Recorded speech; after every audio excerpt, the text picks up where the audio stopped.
Closing time. Semisonic. Is that right? Beautiful. Yeah, Semisonic. 90s. Very, very I remember when I heard 90s. that song for the first time. It was on a cruise ship, and I thought, wow, I actually felt something.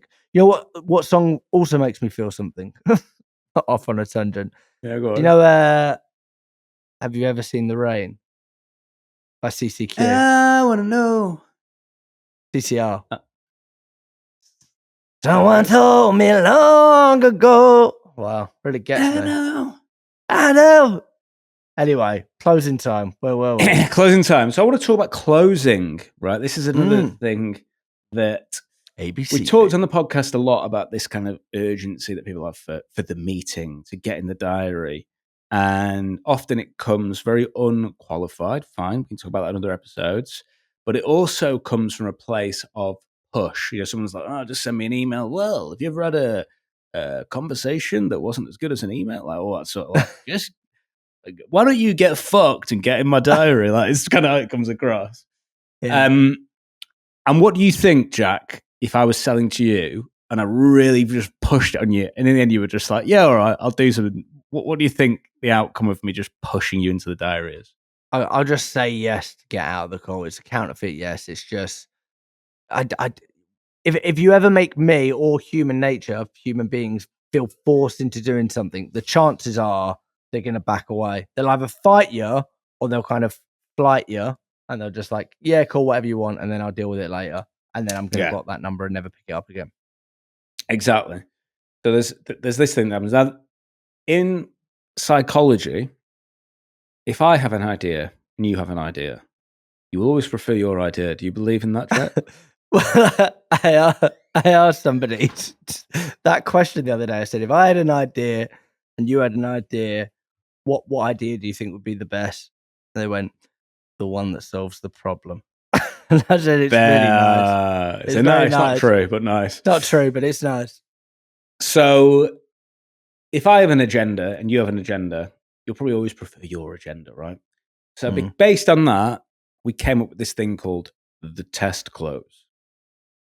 So, Jack, let's pretend I'm getting to the end of the call. We've been chatting for 12 minutes. That's usually a good meeting for us, about the 12-minute mark on a cold call. You really open up to me, you're chatting. I scratch my head and I say, well, Jack, if we did sit down, what would make it a good use of your time?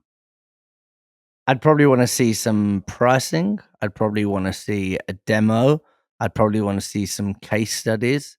I'd probably want to see some long tail use cases and maybe some short tail use cases. So quite a lot of use cases, both long and short, pricing, demo. What else was in there, sorry? I maybe have a reference call afterwards. Maybe bring reference call. Okay. And then let's say we ticked all those boxes. What would happen then? Well, I think we'd have to see if it was a good fit for us. Okay. And then I might explore, what do you mean by good fit for those at home? Okay, what's the diary looking like next week? Bang, enter the test close. And I think people can't believe how low pressure that feels. Because I'm not saying get in the diary. I'm saying, look, I don't actually know. If we were to sit down together, what would make it a good use of your time? And you're telling me what the perfect meeting looks like. You're building it. You're building it. But the key bits here, right, for people maybe implementing this at home, if Jack brought up something there that he'd not brought up for the whole rest of the call, it'd have to integrate with this system, or you'd have to be on the preferred suppliers list or whatever. That's another opportunity for me to explore. Oh, that didn't come up before. Let's explore and really qualify and understand that. And the really nice thing this links into is, if we were to tick all those boxes for you, Mr. or Mrs. Prospect, what would happen then? It's, again, not me forcing the close. What have you seen anyone really nail this in your team up in Manchester? Yeah. There's been some people that really nail it. I think that the big thing recently is just like it can feel scary, can't it? It can feel quite intimidating, but you're building it, and what we see really what we see happen that works really well is, like, sometimes you get the solution bit. Well, I'd need to see that it does X, which is brilliant, because, okay, why does it need to solve that? It gets me back into the conversation where I really start to understand the problem a little bit more. So it's like, always leading those breadcrumbs towards Problemville. You know, we always talk about like getting there first with like the objections, giving the objections up front, like taking it off the table. I don't know what's happened recently, and I feel like it's only the last year that I've noticed it, but I'm starting to see a lot more reps, especially on LinkedIn, do their closing up front, right? And now there's a difference to if you're on a discovery call of saying like, if we were to get to the end of the call, if you didn't like it, would you let me know? If you wanted to, call. You're doing an element of closing up front, like you're qualifying. But some people just call up now and go, Zach, it's Jami Lovely who wants to. I want to get 15 minutes in your diary. How do I do it? What? Well, like, first of all, have some goddamn respect. What's it worth? You want to get some time on my diary? I think the only people that are just like, yeah, cool. I think it could work well in America because I don't know if Americans like hand it out. But Be like, careful, because you had some comments recently saying that we don't like Americans. They were commenting at you actually. Well, I don't like Americans. Yeah, you said something offensive about the Americans. I wasn't saying anything. I love 'em. I've been to America. I love them. I like them. They're really quiet and they don't. Anyway. But yeah, like I think it's just like I look at my diary this week and I look at my diary next week and it's fucking rammed. I think if someone called me language. Sorry, Kiss your mother with that mouth. I don't kiss or tell. I'd be like, what do you mean 15 minutes? Why? What's the point? Like, what are you going like? What? It's got to be useful. You're going to help me. I think like this closing up front thing. I don't know. I'm not a fan of it. I'm sure it works, but I've seen a few people do it, and I think their sit rate is like 20-30%. So like, what's the point? I think you can do it, but you just got to qualify. Get it in the diary, and then go into like.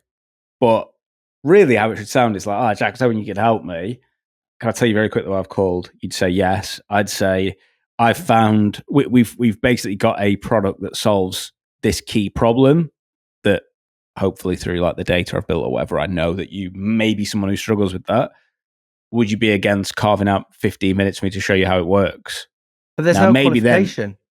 It's madness that I could just say, Zach, can I get 15 minutes? Cool, right? That's crazy. You're not turning up. But then when you go, oh yeah, maybe, you go, right, well, just before I put it in, how does it show up? Give me an example, blah, blah, blah.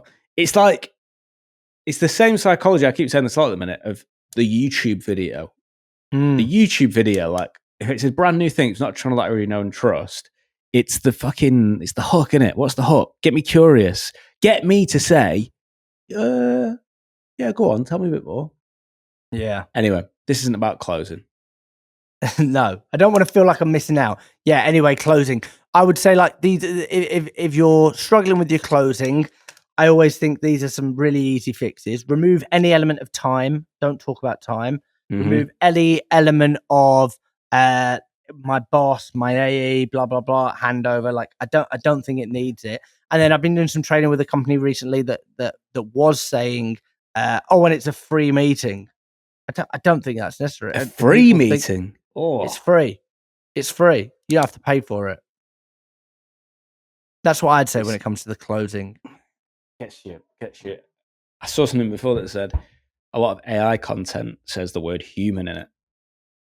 And that is a clear sign that it isn't human. Wow. Have you seen those little robots? There, isn't it? When you say free, makes you go, I thought it was free anyway. Yeah. What do you mean it's not? Why have you brought that up? When do I have to pay? Look, get in my car. I won't kill you. Well, have you said that? I didn't think you were going to kill me. But now I do think that. Like you do every day. What anyway? There's robots coming. The robots are coming. Oh, I've got a task. Clean your house. Yeah, but have you watched the video of them? Yeah. Someone has to I've seen one manually control them. Yeah. And they've got someone to do that as well. Head office can have a little look. I hope they don't see what I'm up to in my kitchen. Anyway, washing machine. I've got a task for this week's. Episode. There's a guy that works at a company called Centrama. Goes by the name of Marco Alfonso Rogers. I've got a photo of him. So what I want you to do is message me, say, can I have the photo of Marco? I'll send it you. And then I want you to connect with Marco and send him the photo back. So just drop me a message if you've listened to this. Say, do you have the photo? I'll send it you, and then you can send it on to him. And what outcome do you think that'll have? The first person to do that, first person to message me and then prove they've sent it to Marco, I'm going to give you $1,000. You'll give someone $1,000 for doing it once? Yeah. And gift cards. Do it twice? Can't no, just once. Just once. Cash only. All right, guys. Thank you. I've been Jack Frimston. Take care. Cheers.